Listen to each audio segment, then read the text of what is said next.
Krásný den. Již brzy nastane chvíle, kdy se svými blízkými setkáme u vánočního stromku.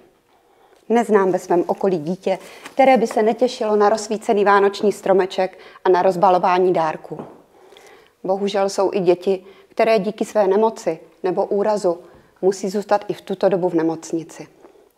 Vy, kteří mě znáte, víte, že se svou kamarádkou Naděnkou Černou jsme již několik let prostřednictvím nadačního fondu Křídla dětem patronkami 3 dětských oddělení a společně pomáháme se sestřičkami a lékaři těmto dětem pobyt v nemocnicích zpříjemnit.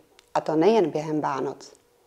Díky vám, kteří nám pomáháte, můžeme na toto oddělení nakoupit nejen drobnosti, které děti dostávají za to, že jsou statečné při vyšetřeních, zdravotní pomůcky, ale také hry, skládačky, stavebnice, knihy a další věci, které jim vykouzlí úsměv na tváři a pomohou na chvíli zapomenout na jejich nemoc a že jsou v nemocnici.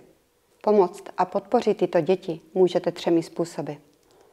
Buď zašlete jakoukoliv částku na transparentní účet nadačního fondu Křídla dětem pod variabilním symbolem brněnské nemocnice, nebo si vyberete jakýkoliv dárek, ten zakoupíte a my jej předáme, anebo jako sponzor přímo s námi můžete předat šek na vámi vybrané oddělení.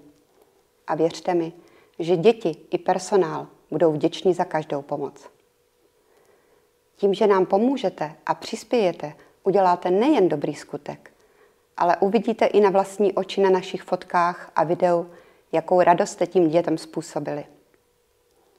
Děkuji vám, kteří nám již několik let pomáháte a věřím, že se přidají i další, protože každé dítě si zaslouží, aby jeho Vánoce byly kouzelné, ať už je slaví kdekoliv. Z celého srdce vám děkuji a přeji vám, aby nadcházející adventní čas byl plný klidu, pohody, lásky a vánočních zázraků.